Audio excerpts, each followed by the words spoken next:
Me llamo Inés Cruz y soy contraalmirante en la Armada Española. No suelo empezar con el rango, porque nunca sentí que lo necesitara. Hasta el domingo pasado, huevos revueltos, demasiadas tostadas y Álvaro, mi hermano menor, recostado en la silla con esa seguridad natural que lo acompaña desde niño, soltó: «Seguro que ya te jubilaste, ¿no?»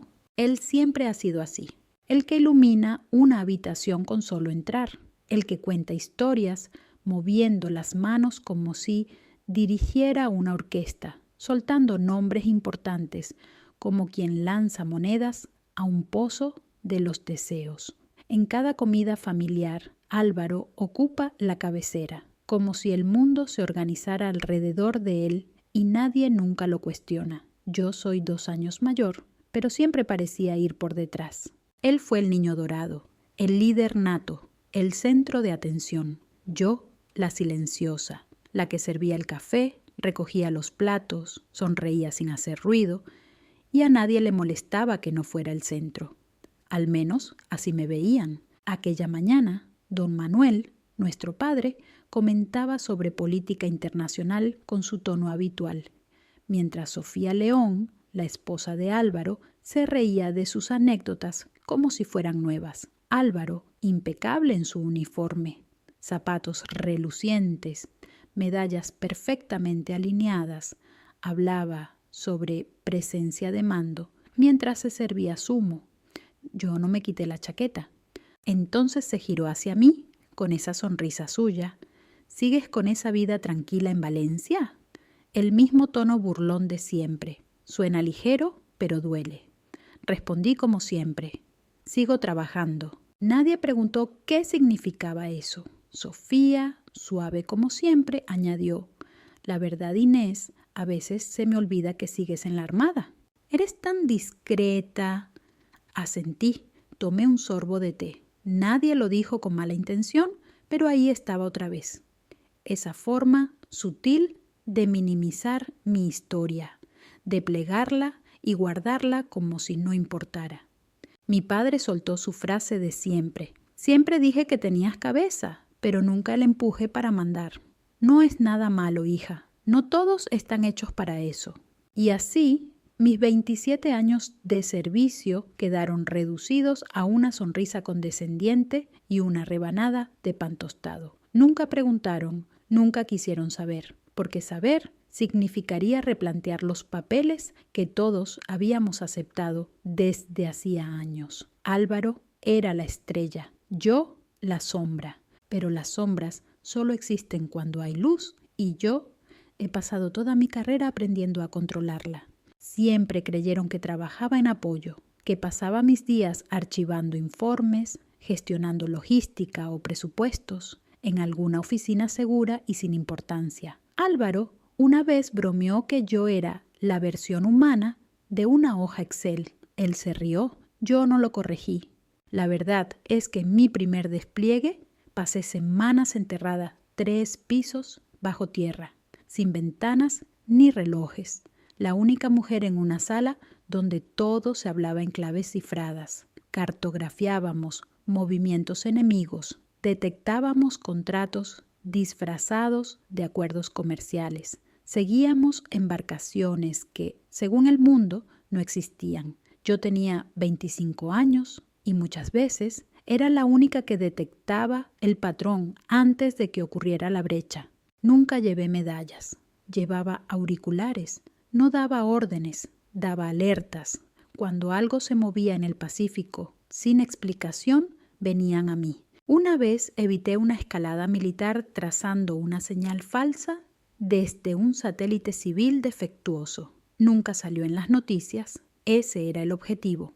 Álvaro hablaba de aterrizajes en portaaviones, de aplausos y discursos delante de altos mandos. Mientras tanto, yo probaba algoritmos de inteligencia artificial para detectar incursiones cibernéticas antes de que se reflejaran en los radares. Mi oficina no tenía ventanas, pero sí línea directa con el Estado Mayor. Él ascendía con ceremonia, yo ascendía con autorizaciones selladas. Él llevaba galones, yo códigos. Jamás le conté a don Manuel que mi nombre fue mencionado en una sesión cerrada sobre interferencia extranjera, ni a Álvaro que una vez redirigí un ataque con drones sobre Yakarta a las 3 de la madrugada porque las coordenadas no me cuadraban y había civiles en peligro. Lo más duro era sentarme en esas cenas familiares oyendo a todos reír con sus historias, mientras las mías quedaban encerradas bajo llave. Nadie sabía que había coordinado la extracción de un equipo de inteligencia en aguas disputadas, alimentando datos falsos a submarinos enemigos, ni que ayudé a reescribir el protocolo cibernético de la Armada tras identificar una infiltración triple en nuestros propios sistemas. No necesitaba reconocimiento, necesitaba resultados y los conseguí.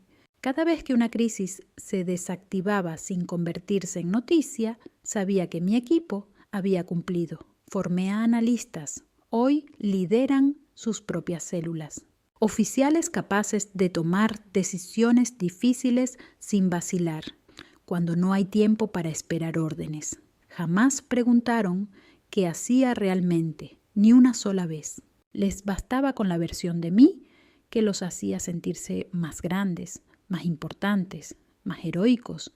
Veían mi silencio y creían que era porque no había hecho gran cosa. No entendían que aquel silencio no era ausencia, era armadura, era carga, envuelta en discreción, porque algunos nacen para el foco y otros para sostener el escenario desde la sombra. Yo no lo lamentaba, lo había elegido, pero a veces, solo a veces, deseaba que alguien en mi familia me mirara a los ojos y preguntara qué había hecho durante todos estos años. No por cortesía, no por curiosidad, sino por respeto, porque después de tantas noches invisibles y decisiones imposibles, lo había ganado. Y quizás algo más.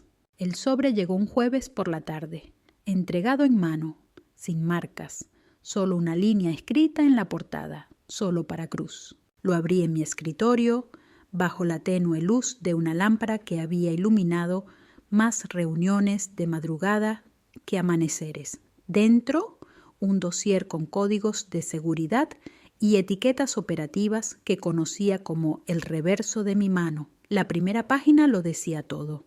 Operación Vanguardia, asignación de mando, anuncio pendiente. Y justo debajo, mi nombre, Contraalmirante Inés Cruz. Lo leí 2 veces, luego una tercera, como si pudiera cambiar. No lo hizo. La segunda estrella ya estaba aprobada. El ascenso llevaba meses gestándose, pero hasta ese momento era solo un dato oculto en un archivo clasificado. Ahora era real, visible. No era cuestión de sí, sino de cuándo. Las órdenes detallaban reuniones estratégicas, sesiones conjuntas y una fecha para la transición formal. Una frase me dejó inmóvil. Asume el mando operativo total, efectivo, tras el discurso de apertura de la cumbre. Me recosté en la silla y miré la pequeña caja de terciopelo en la estantería. Allí descansaban las estrellas, aún sin prender, esperando. Ni siquiera me había probado el uniforme. En mi mundo, los ascensos no vienen con brindis ni tartas, solo carpetas selladas y la certeza de que tu voz llegará más lejos. Aquella noche no dormí, no mandé mensajes, no llamé a don Manuel, ni escribí un correo familiar. Me senté en la cocina con el uniforme desplegado frente a mí, impecable, intacto. La tela estaba firme, las hombreras rígidas. Deslicé los dedos por el cuello, abrí la caja lentamente y saqué las estrellas, frías, pequeñas, más ligeras de lo que imaginaba. Las fijé una a una en las sombreras, escuchando el clic sutil de cada encaje. Sin aplausos, sin flashes, solo yo, el silencio y la certeza de que todo lo construido estaba por salir a la luz. No lo hacía para demostrarle nada al mundo. Jamás necesité su aprobación, ni siquiera lo hacía por la Armada, aunque la amaba más de lo que mostraba. Lo hacía porque Álvaro necesitaba saberlo, no por despecho ni por revancha, sino para que, por fin, pudiera ver. Durante 27 años le dejé vivir creyendo que su hermana era esa figura tranquila, con un trabajo amable en segundo plano. Le cedía el foco, la atención, el centro, pero ahora le tocaba sentarse en primera fila y escuchar cómo decían mi nombre, oír el título, ver las estrellas, no como sorpresa, sino como rectificación. No necesitaba que se sintiera orgulloso, solo que entendiera. Y ese momento se acercaba. El salón de informes vibraba con una tensión sorda, de esas que flotan justo debajo de los zapatos lustrados y los uniformes impecables. Las filas de oficiales ocupaban sus asientos en gradas, chaquetas ajustadas, líneas limpias, tazas a medio llenar, todas las miradas puestas en el escenario. Desde la sombra lateral observaba en silencio, como quien ya ha visto el final de la obra antes de que empiece. Álvaro subió al atril como si fuera suyo, la postura perfecta, la sonrisa medida, esa presencia de mando que tanto le gustaba mencionar entre tostadas y brunch los domingos. Golpeó el micrófono una sola vez, firme pero natural, y comenzó su discurso, algo sobre niveles de preparación, sobre maniobras de coordinación en el Pacífico. Tenía a todos atentos. Siempre lo lograba. Movía las manos con soltura mientras señalaba gráficos proyectados a sus espaldas, iluminados como vitrales.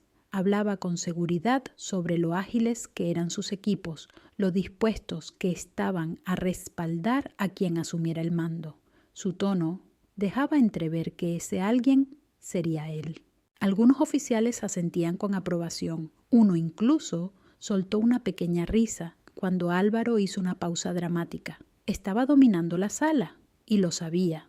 Desde mi posición entre bambalinas podía ver su espalda recta, su uniforme sin una sola arruga, cada condecoración perfectamente pulida. Se le veía imponente, seguro. Si no supiera lo que estaba por ocurrir, hasta yo me lo habría creído. Pero yo conocía el desenlace y eso lo cambiaba todo. A mi lado, el teniente Sergio Vidal se inclinó y murmuró: «Lo está vendiendo bien, ¿eh?». Otra voz, más baja aún, preguntó: «¿Él será quien asuma el mando?». No respondí, ni siquiera parpadeé, solo mantuve la vista fija en Álvaro, dejando que el silencio hablara por mí. Él hablaba con tal convicción, como si aquel atril ya fuera su trono. Cerró su intervención con tono solemne, mirada al frente, como esperando que el próximo orador confirmara lo que él ya había decidido como verdad. Esperé, no por humildad, no por nervios, sino por costumbre. Dejé que la luz cayese donde tenía que caer. La verdad estaba a punto de revelarse. Yo no tenía que empujarla, solo estar lista cuando llegara. Entonces, la general Teresa Gallardo caminó hacia el centro del escenario. La sala se enderezó, como si el aire se volviera más denso. Hasta Álvaro ajustó su postura, sin saber que el foco que le iluminaba estaba a punto de alejarse de él. Miré mis hombros, las 2 estrellas plateadas brillando bajo la tela azul marino. Luego, otra vez hacia el atril. Aún no, pensé, pero ya casi. La general se colocó frente al micrófono y la sala se congeló. Su voz resonó con esa gravedad que obliga a los oficiales a enderezarse, a las plumas a detenerse en mitad de la anotación. Agradeció la exposición de mi hermano, reconoció la preparación de su equipo y luego hizo una pausa larga. La tensión se asentó como polvo en el aire. Y entonces lo dijo. Con efecto inmediato, el mando de la Operación Vanguardia pasará a la contraalmirante Inés Cruz. La reacción fue nula. Por un instante solo se oyó el aire, como si todos hubiesen contenido el aliento y olvidado cómo soltarlo. Luego llegaron los murmullos, quedos, sillas crujiendo, cuellos girándose. Incluso Álvaro giró la cabeza lentamente, buscando entre las sombras. Primero desconcierto, luego nada y por último reconocimiento. Di un paso, seguro, luego otro, espalda recta, tacones mudos contra el suelo de concreto. Las 2 estrellas brillaban sobre mi uniforme. Mi rostro sereno, mi mirada firme. Vi cómo sus labios se entreabrían. Vi el desconcierto intentando convertirse en algo más digerible, pero no pudo. Era demasiado tarde. Avancé hasta el centro del escenario y me cuadré en posición de saludo. La general Gallardo alzó su mano. Le respondí con un gesto limpio, milimétrico. Entonces me entregó el micrófono. No necesitaba levantar la voz, solo asegurarme de que cada palabra cayera con peso. Buenos días. Desde las 0900 horas he asumido el mando operativo de vanguardia. Nuestra misión no es provocar, es precisión, silencio, pero no vacío, silencio alerta, silencio que escucha. Dirigiremos con vigilancia, interrumpiremos con información y mantendremos la preparación táctica en todos los frentes. Mi forma de mando es sencilla. Exijo excelencia y ofrezco confianza. Algunos asentimientos, plumas escribiendo, miradas fijas. Algunos de ustedes conocen mi nombre, otros no. Así es el servicio desde las sombras. Pero a partir de hoy me verán. Me aparté del micrófono y fue entonces cuando ocurrió. Uno a uno comenzaron a levantarse, desde la primera fila hasta el fondo, como una ola que avanza con dignidad. Espaldas erguidas, brazos elevados, uniformes firmes frente a paredes grises. Los saludos no eran por protocolo, eran por reconocimiento. Respondí el gesto, firme, preciso. Con el rabillo del ojo vi a Álvaro, aún sentado, aún inmóvil. Su rostro ya no mostraba orgullo, ni confusión, solo quietud. Y en esa quietud algo cambió. Me vio, no como la hermana que llevaba el café, ni la que desaparecía tras el postre. Me vio como lo que era, la comandante, la que había sostenido la línea en silencio todos estos años. Estaba a punto de salir por la puerta lateral cuando escuché mi nombre. No lo gritó, lo dijo, con una voz que parecía no confiar en sí misma para alzarse por encima del ruido de las carpetas cerrándose. Inés, espera. Me detuve. Él vino hacia mí a paso rápido, con las cintas ondeando detrás como banderas vencidas, el rostro enrojecido como no lo veía desde niños cuando lo pillaban haciendo alguna travesura. Me miró como si acabara de descubrir a alguien a quien había ignorado durante años. Abrió la boca, pero las palabras tardaron en salir. Tú nunca me lo contaste. Lo miré. Sostuve su mirada apenas un segundo. Nunca lo preguntaste. Parpadeó y fue como si el peso de cada comida familiar, cada comentario al pasar, cada gesto de indiferencia le cayera encima de golpe. Eso no es justo, susurró. Su voz era más frágil de lo habitual. Podrías haber dicho algo. En casa, en los brunch. Yo pensaba que, no sé, que te habías retirado, que ya habías terminado. Se estremeció al decirlo, literalmente, y nos quedamos en silencio. El pasillo empezaba a vaciarse. Las puertas de las salas de conferencias se cerraban detrás de nosotros. Álvaro se recostó contra la pared. Cruzó los brazos como intentando sujetar algo dentro del pecho. ¿Tienes idea de cómo se sintió eso? Estar ahí, en primera fila, y escuchar tu nombre. Sí, lo sé. Levantó la vista bruscamente y ahí fue cuando ocurrió. Su expresión cambió. Pasó de la perplejidad a algo más cercano a la comprensión. No era total, aún no, pero bastaba. Vale, murmuró, su voz más baja ahora. Me lo merecía. No asentí, no lo consolé, solo esperé. Todo este tiempo yo pensaba que era yo quien llevaba la carga, el que abría camino. Pensaba que tú solo... Estabas atrás, completé por él, callada, segura, secundaria. Asintió despacio, dolorosamente. Y entonces lo dijo, la frase que llevaba más de 20 años esperando escuchar. ¿Qué has estado haciendo todo este tiempo? Se lo conté, no todo, no las misiones bajo blackout, ni los nombres que jamás saldrían de los archivos sellados, pero lo suficiente, justo lo necesario. Le dibujé el contorno, las bases negras, las operaciones con drones, los corredores de inteligencia que nadie mencionaba, las alertas tempranas, el sonar manipulado, órdenes que llegaron sin honores, sin aplausos, solo con el peso de lo que verdaderamente importa. Cuando terminé de hablar, Álvaro no dijo nada, simplemente apoyó la cabeza contra la pared y soltó un suspiro largo, casi resignado. ¡Qué imbécil!, murmuró, y bastó. No fue una disculpa, ni un discurso, solo reconocimiento, al fin. La cena fue exactamente igual y, sin embargo, totalmente distinta. La misma mesa de siempre, las mismas sillas, incluso el asado pasado que don Manuel juraba dominar.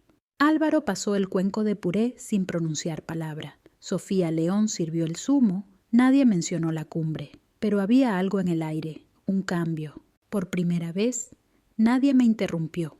Hablé de las últimas misiones y mi padre me escuchó, no con ese asentimiento educado de otras veces, sino con una atención callada, real, como quien intenta reconstruir un rompecabezas olvidado. Álvaro hizo algunas preguntas sinceras, y cuando respondí, no me cortó, ni una sola vez. Nada de gestos teatrales, ni brindis, ni elogios vacíos, solo un tipo distinto de presencia, una que no pedía ser vista, pero que, por fin, era sentida. Respeto, no como espectáculo, sino como verdad. Llegó el postre, el de siempre, y frente a mí, con su mirada lista para lanzar alguna pregunta certera, estaba Lucía, 15 años, bordeando el escepticismo y la curiosidad. Como buena adolescente, jugaba con el tenedor, girándolo entre los dedos, esperando el momento justo, y entonces, sin rodeos, lanzó la pregunta. ¿Es verdad que mandas barcos? La miré, ojos castaños, abiertos, desafiantes, pero sin burla, solo una necesidad de saber. Sí, parpadeó, asintió con la cabeza y esbozó una media sonrisa. Eso mola bastante. Yo también sonreí, no dije nada más, no hacía falta. Esa noche, ya de vuelta en mi apartamento, abrí la pequeña caja de terciopelo. Las 2 estrellas de plata seguían en su sitio, limpias, sin estrenar, esperando. No la fijé al uniforme, solo la sostuve en la palma de la mano, no por orgullo, sino por algo mucho más profundo, reverencia. Aquellas estrellas no eran para ceremonias ni para ovaciones. Pertenecían a cada madrugada en vela, a cada sesión de crisis sin dormir, a cada decisión silenciosa que evitó un error irreversible, a cada oficial joven que protegí de tomar un mal camino, a cada elección invisible que marcó la diferencia. Eran del silencio, de la calma antes del caos, del peso de sostener algo cuando todo podría haberse roto. Durante años hice el trabajo porque importaba, no porque alguien lo celebrara, y lo volvería a hacer.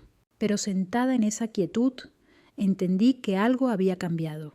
El trabajo seguía siendo esencial, pero ahora lo veían también ellos. Y quizás, solo quizás, eso ya era suficiente. No para reescribir el pasado, ni para borrar años de ser invisible, pero sí para abrir otra cosa.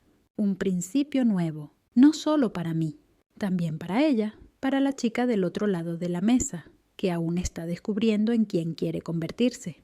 Porque el mundo necesita líderes, pero también necesita alguien que les enseñe cómo es realmente un líder. Incluso si esa persona ha vivido toda una vida en segundo plano, recuerdo aquellas noches en la biblioteca de la academia, cuando se apagaban las luces y yo recorría con los dedos las placas de latón junto a las escaleras. Almirante Tomás Aguilar, capitana Nuria Beltrán, comandante Bruno Morales. No sabía quiénes eran más allá de sus rangos, pero comprendía lo que representaban. Habían llegado, habían liderado y, de alguna forma, sus nombres habían resistido al olvido. Entonces yo llevaba el pelo demasiado tirante, los hombros tensos como armadura, estudiaba más de lo que hablaba y aprendí a ser silenciosa sin volverme pequeña.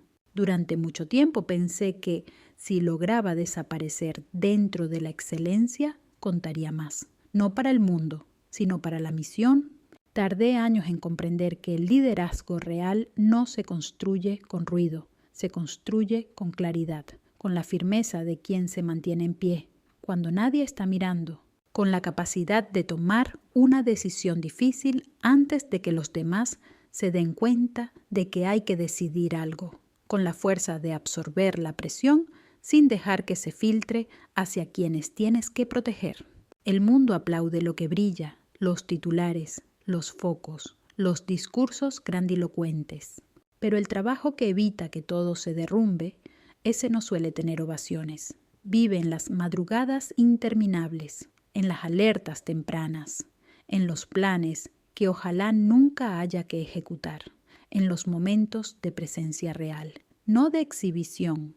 Yo he llevado el rango, he dado órdenes, he formado equipos lo bastante sólidos como para avanzar sin pedir permiso. Y, con todo eso, he aprendido que lo más peligroso que puede buscar un líder es el reconocimiento.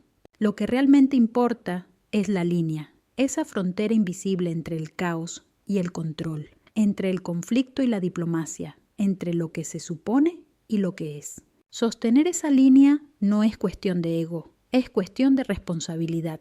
Eso es lo que significa mandar. Y ahora, cuando veo las placas que cuelgan en los pasillos de la academia, no porque necesite el título, sino porque entiendo su peso. Entiendo el silencio detrás de cada decisión, la carga que se esconde en cada gesto leve, ese respeto que no hace falta pronunciar.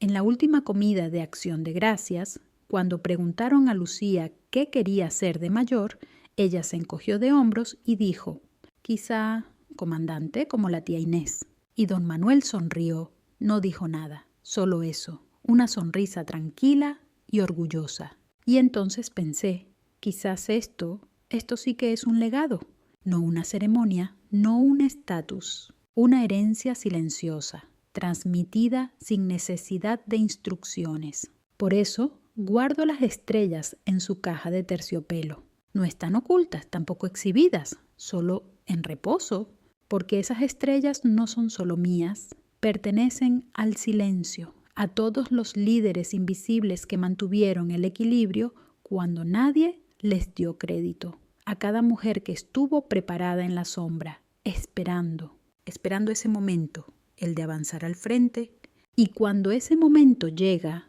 no hace falta levantar la voz.